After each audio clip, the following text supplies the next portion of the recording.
Hello friends, this is Animesh Sharma from animeshsharma.com. Welcome to my YouTube channel Animesh Sharma Digital वाला. Friends, इस बार मैं आपके सामने finance category की एक बहुत ही अच्छी book the rich dad and poor dad लेकर आया हूँ. इस बुक को लिखा है रॉबर्ट टी कियोसाकी ने. रॉबर्ट टी कियोसाकी एक बहुत बड़े अमेरिकन बिजनेसमैन है जिन्होंने फाइनेंस के लिए बहुत अच्छी बुकें लिखे हैं. इनके और book the business school, financial quadrant जैसी बुक्स लिखी हैं. इनकी सारी बुक्स का मैंने डीप स्टडी किया है और एक एक बुक मैंने कई कई बार पढ़ा है. और ये the rich dad and poor dad को मैंने कम से कम 20 बार पढ़ा है और इसकी एक एक चैप्टर मुझे रट गए हैं. और इनके जो भी सार है, जो भी इन बुक के मेन कंक्लूजन हैं, वो मैं अप्लाई करता रहता हूँ. इस बुक में जो चीज़ें बताई गई है मैं अपने लाइफ में भी अप्लाई करता हूँ. इस बुक की समरी मैं आपके सामने लेकर आया हूँ. ये बुक कक्षा 8 के विद्यार्थी से लेकर एक स्टूडेंट, एक शिक्षक, बिजनेसमैन, उन सभी के लिए है जो अपनी लाइफ में कुछ बड़ा करना चाहते हैं. ये बुक बताती है गरीब होना और कम पैसे होने में डिफरेंस है.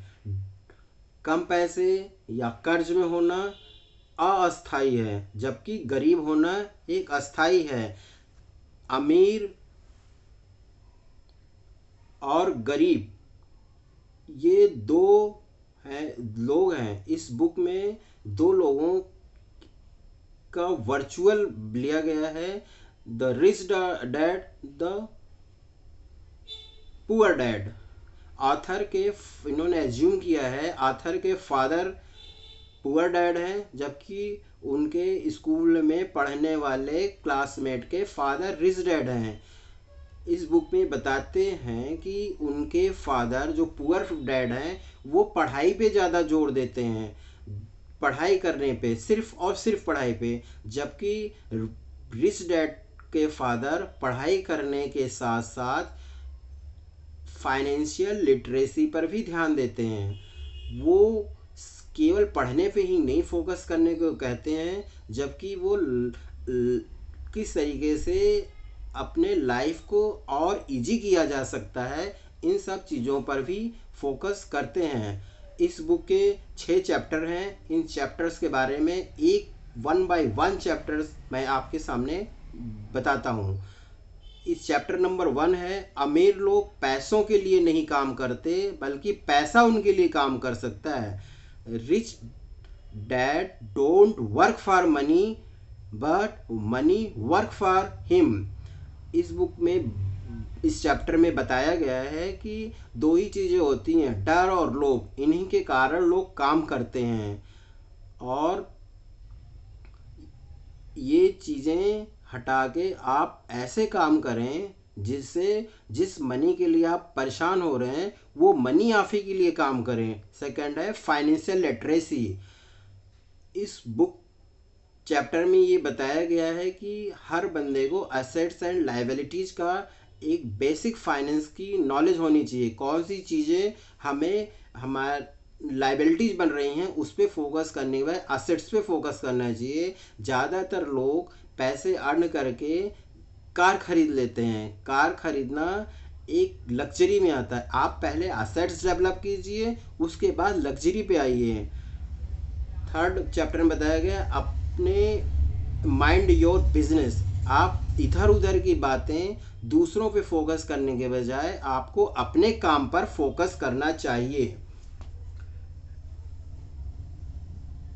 फोर्थ चैप्टर ये बताती है कि आपको अपने कॉरपोरेशन या आपके कंट्री में जो भी गवर्नमेंट टैक्स रिजीम लेके आती है आपको उन सब के बारे में नॉलेज होनी चाहिए और उन टैक्सेस का ज्ञान होना चाहिए.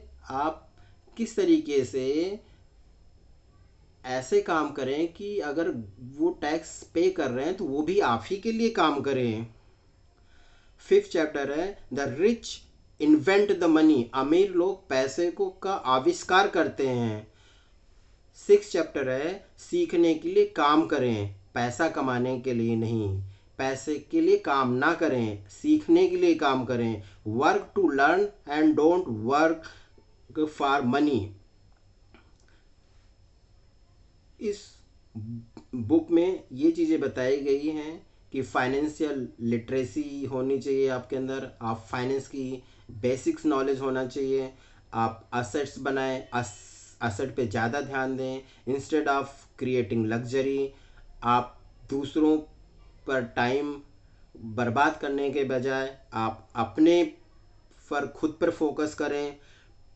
अगर आपको कोई फाइनेंस प्रॉब्लम है, कोई फाइनेंशियल फियर है, आप स्टडी के या एक्सपर्ट से बात करने के बाद आपकी जो फाइनेंशियल फियर है उसको दूर करें। आपको investment, stocks, mutual funds, savings, इन सब की एक अच्छी नॉलेज होनी चाहिए।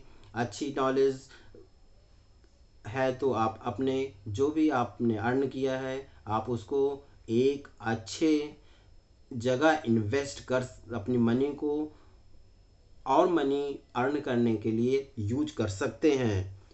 और सबसे लास्ट में और इम्पॉर्टेंट बात यह है कि सबसे बड़ा असेट आपके लिए आपका मस्तिष्क है, आपका ब्रेन ही आपका सबसे बड़ा असेट है। फ्रेंड्स, ये रही बुक समरी रॉबर्ट कियोसाकी द्वारा लिखित द रिच डैड और पुअर डैड की। फ्रेंड्स, आपको आने वाले वीडियोस में जिस बुक की बुक समरी सुननी है, जो भी आपके फेवरेट ऑथर हैं, आपके फेवरेट राइटर हैं, उनके बारे में लिखिए, कमेंट बॉक्स में डालिए। मैं डेफिनेटली उस बुक की समरी आपके सामने लेकर आऊँगा। तब तक के लिए दोस्तों, थैंक यू।